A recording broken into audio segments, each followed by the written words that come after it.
Well, good evening, this is Houndog Steve wishing you a very pleasant evening, and here we are on day 13 of self-isolation, and luckily, as I said, I've got quite a bit to keep me occupied at home, so it's not really too much of an issue, and luckily I live alone, so I don't really have to get along with anyone except for myself, which again makes it doubly easy. But I've got to admit, it is quite a confusing time that's taking place right here.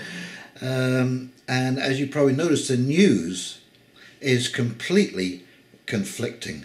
Now, I've been following just about every line of inquiry that you can possibly follow, and everything from this is Donald Trump taking over the Federal Reserve and the deep state, and the arrests are soon to follow, and the lockdown is all part of that process. I find that very hard to believe because of the coordination that it would take. Yeah, that would be such a huge operation. And again, there's a theory going forward that this is the elite having a power grab, and I've seen several videos on that, and there's no doubt about it. It does appear that there are some pretty draconian measures being taken around the world now to resolve this issue, and so is that taking place? Yes, it is taking place at the same time. Following the story that this is an engineered situation, there is quite a lot of evidence, in fact, that points in that direction. And of course, I think we all know by now, or we should know by now, that every level 4 lab, these high security labs, the highest security you can get actually is a level 4, they're all dealing with these deadly pathogens. And I think as a member of the public, I'm certainly asking the question, why on earth are we messing around with these things in the first place? It is absolutely insane.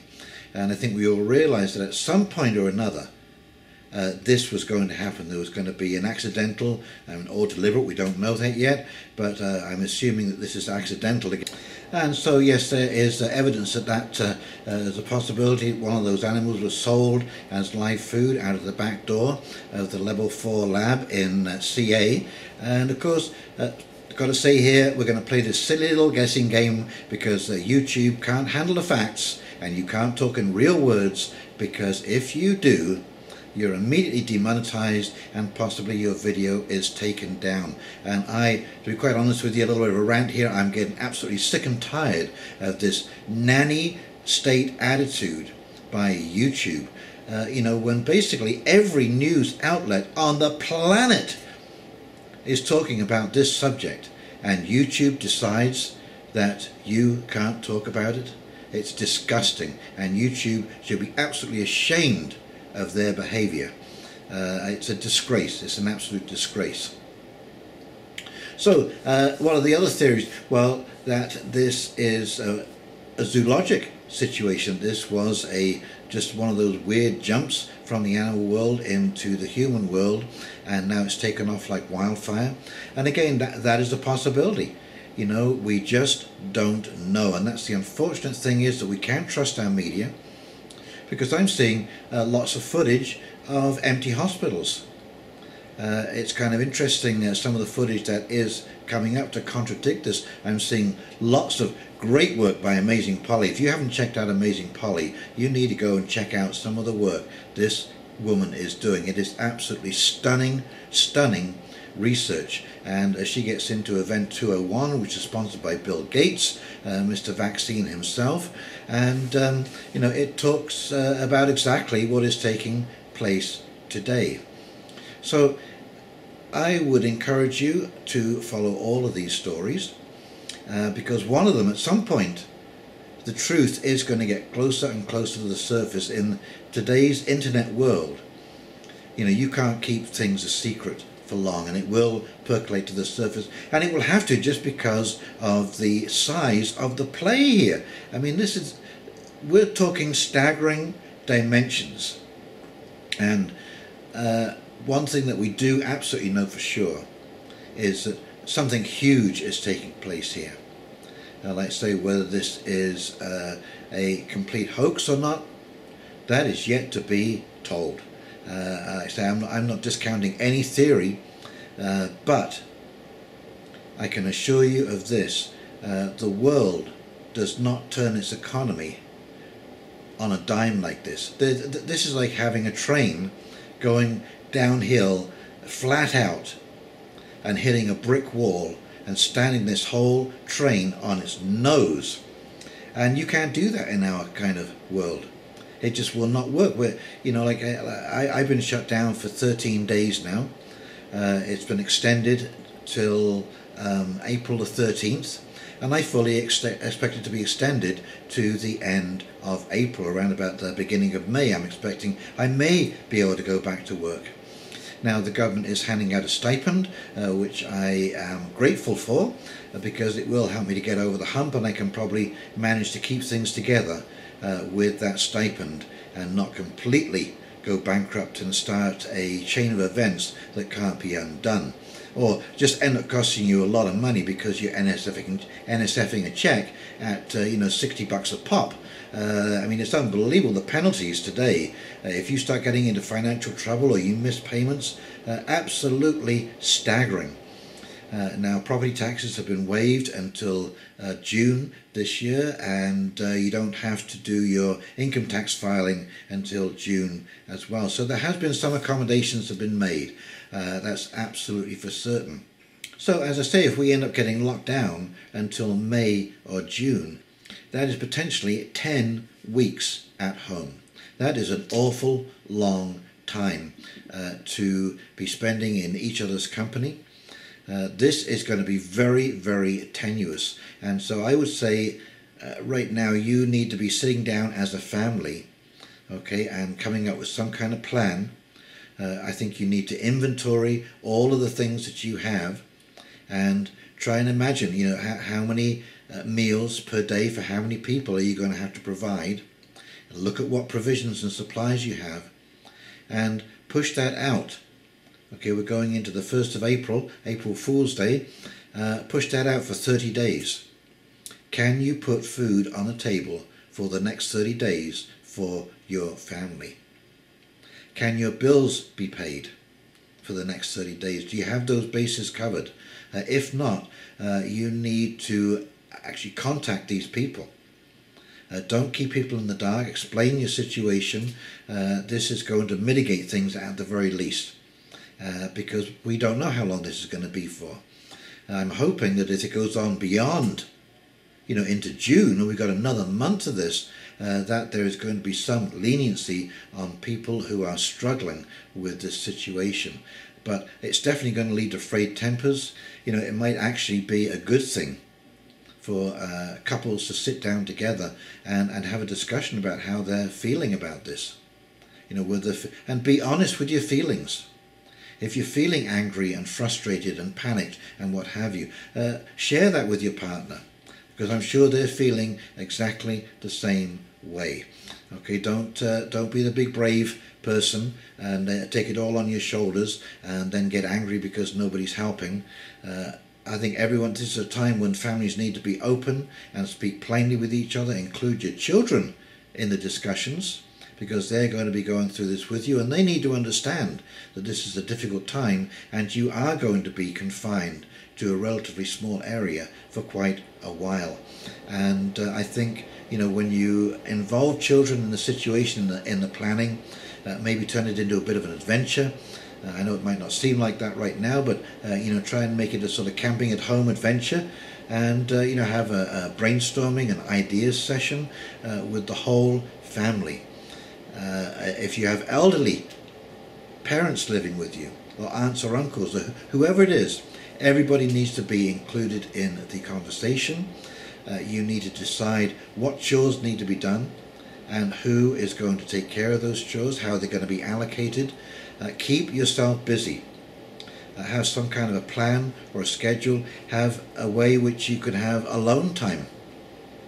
If there's only one room in the house, where you keep that private and you take it in turns to have an hour to be by yourself, where you can do what you want to do. You can listen to your music. You can do whatever you want to do, because like I say, it's going to be hard for people not to get testy, and all of those little irritants, especially especially for those couples who've been together for quite a while, all of those little irritants, you know, the scratching of the nose after supper, or the eating with your mouth open, or you know, all those little things that have been kind of bugging you, but you kind of let them go because you didn't have to sit down every day and kind of look at it, or you know, those things are really going to start coming to the surface. Little mannerisms, little irritants are going to become big irritants, and so you need to deal with that stuff.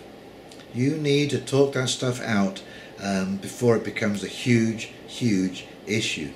And of course, when that does happen, you know, you need to expect to be rebuffed, and that some of your little irritants are going to come out as well in the conversation. But learning how to address those, maybe laugh at them, you know, as a way to get around them. But like I say, I spent my apprenticeship on BP tankers as a marine mechanic, and you know, we would go to sea. You know, when you're going from Sweden across to Australia, that is a 2-week trip. Okay, 2 weeks deep sea, and I say to people, "Oh man, you can't believe 2 weeks. That's a long time. 14 days." The nerves got frayed so badly on board ship, and these are guys who've done this. They're experienced seamen. Okay, they've done this over and over again. But it doesn't matter who it is when you're in close quarters. And we weren't under any kind of lockdown. We could walk around, we could go on deck, you know, we could move around from, you know, cabin to cabin, and you know, play card games and that kind of stuff. But towards the end of the 2 weeks, nerves would get a little frayed.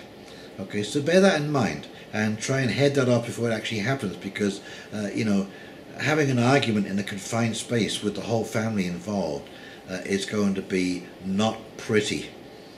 Okay, and then you have to recover from that. You know, the things that came out in anger and frustration, you know, once those words are out of your mouth, oh my God, you can't put them back in again. And words can hurt. Okay, and this is a point in time, it's one of those little intersection points where we need to be getting along together no matter what's going on. And just keep a little peg on all those stories, and yeah, we need to be sticking together, working together, planning together, thinking together, and not allowing the government or anybody to be taking advantage of this situation to take away our civil rights. Every law that's being enacted right now under this situation needs to have a sunset clause, so that in 3 months or every 6 months it needs to be reviewed. And if the situation has changed, it's done away with, and we revert back to our the laws from before. Although, as I say, I don't think we're going back to the kind of normal that we used to have. So one thing is not clear. We are missing a huge piece of this puzzle. Either the government knows something we don't know, and that there is a second wave coming, and that the second wave to this outbreak will be absolutely massive, and that's why everyone is being prepped for that situation, because it is an escape, or it is a huge play for power grab. But whatever it is, there's something big going on, because, as I say, you don't stand the economy on its nose for no good reason. So keep your eyes and ears peeled, and yeah, we the people are going to have to get through this together. So whether economic relationships with CA will ever be resumed, they certainly won't be resumed in the way they were, because all of the contracts that they have been gone into what they call a force majeure, and that is basically something came out of this world. Well, it's a act of God, basically, that I can't deliver on my contracts. Well, once you've had a force majeure, the person who's receiving the goods, who's not receiving the goods, who's been welched on and may well have paid in advance for those goods, are you going to open up another contract with that company or that country? I think you're going to be very, very careful about the business that you do, and once a trust is broken like that, it's very, very difficult to regain it. But when you think of the millions of people who are now being thrown out of work, the bills that are not being paid, the financial damage, and please don't get me wrong, I'm not trying to play down the human cost in all of this and the lives. I mean, it is an absolute tragedy unfolding before our very eyes, and that is absolutely, it's heartbreaking. I mean, actually where I live, is become an epicenter. We have a nursing home now here with 28 cases, and there has been 11 deaths. Staff members have been infected, and so I'm assuming that it is throughout the whole village, and that at some point we are all going to get this flu that's going around. So we're going to have to wait and see. But economically, it's going to be absolutely huge. And of course, again, I point out now, maybe this is not the point in time to be pointing fingers, but I will make the point right here that the people who are running all of this, okay, are the idiots that brought us to the position that we're in right now, where when you look around, every system that we have on this planet that we use to keep our society running is hanging by a thread. Whether it's our financial system, whether it's our food system, whether it's our healthcare system, whether it's our system of government, it does not matter. Our justice system is hanging by a thread. It's become a shadow of what it once was. It is full of corruption, lies, and injustices. And certainly the common average person, like you and I, are certainly not getting justice, and a lot of these situations are going to be bailed out by us over the long haul. So how this is going to play out, I have no idea. I have always thought in my own mind that we were going to have a Jubilee day, that the banking system will be dragged in, kicking and screaming, because our debt system, our asset system, our hedge fund system is so entangled and intertwined because they've cooked the books. They've jiggled and they've turned and they've twisted and they've turned debits into assets, liabilities into assets, sold them off as assets, turned them into, which became liabilities, which became assets again. I mean, nobody really knows who owes who to what anymore. It is so unbelievably complex that I figured that they would be dragged kicking and screaming ultimately, and they just say, okay, we give up. We can't fix it. All we can do is zero the debt clock and start again and put it on some kind of a gold reserve, something like that, to stop this from, it'll be the lesson, it'll be the big lesson. And we will climb out of this. It'll be slow, it will be painful. I think there's going to be many, many, many dreams shattered over this. Many beliefs are going to be shattered over this. People who absolutely trusted in the powers that be are now finding out that they have failed at every level to maintain our systems. Every system that we have is top heavy with administrators. All of the people who do the real work have been gotten rid of. It's almost like the real work is done by a skeleton staff, and it's all the administrators who are just pushing pieces of paper around backwards and forwards. And I know this from my own business. You don't keep many secrets from a barber. And I have talked to so many retired government management who've told me the same story over and over and over again, that the department heads, and this is every department within government, the department heads are there purely and simply to get money for the department, and they do this by coming up with insane, unworkable projects, and they get the whole staff gung-ho, and they're running around like chickens with their heads cut off, trying to put this project together. And one of the women actually that I dated, she worked for the Ministry of Health, and she said, I get so depressed looking at these younger folk who've come in who think that these ideas are going to go somewhere, that these initiatives are actually going to have some kind of effect. And she said, at the end of the day, the real people who need these services, I have to say over and over and over again, we don't have the resources to help you. and then go back into my office and watch those resources that could go to the people who desperately need it, okay, who desperately need this help. And yeah, it's just been squandered and wasted on foolish projects and idiotic ideas. And our government is so rife with this that nothing runs smoothly, and everything is such a hideous cost. There is no consequences. There'll be no consequences for the mistakes made over the unpreparedness of our health system to tackle even a tiny, tiny issue. I mean, they were already under stress before this happened. I mean, it wouldn't take more than a couple of feathers to knock the whole system down. No wonder they're panicking. So we're in turn going to crash the whole economy to make up for their poor leadership. And it's not leadership, it's barely even management, for goodness sake. You know, like I said, even before this happened, there were people sleeping days on gurneys in corridors in hospitals because there wasn't enough beds to get them in. And now you're going to tackle a situation that could be, you know, huge, potentially huge. They're talking millions in terms of millions here. So we are yet to find out exactly how this is going to unfold. But I would remind you, like I say, that those people who are telling you how things are going to play out are the very people who brought us to our knees here. Okay, and so of what value is their advice?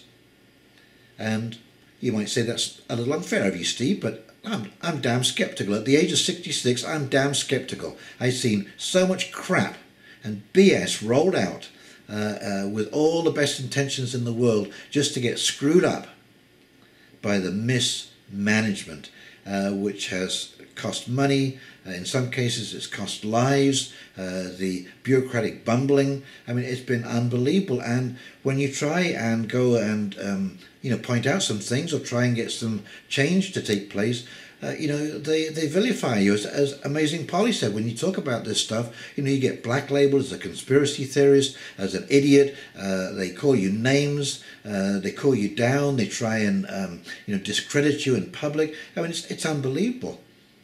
It's just unbelievable. It's become so insular because it can't take any kind of criticism. And I came across this the other day. I thought this was kind of amusing. I'm going to wrap up with this. But these are your new superheroes: Snowflake and Safe Space. Now, if you're like me and in my age group and maybe somewhat younger, you grew up with people like Superman and the Amazing Hulk and Batman, Spider-Man, all of these incredible people, you know, who would go out and take out the real villains of the world. Now, I wonder, you know, how many people are Snowflake and Safe Space going to take out? And we'll just pop over that clip right now. Here we go. And so here we are. This is from the Marvel website, and I swear to God, this is absolutely true. Introducing the new Warriors.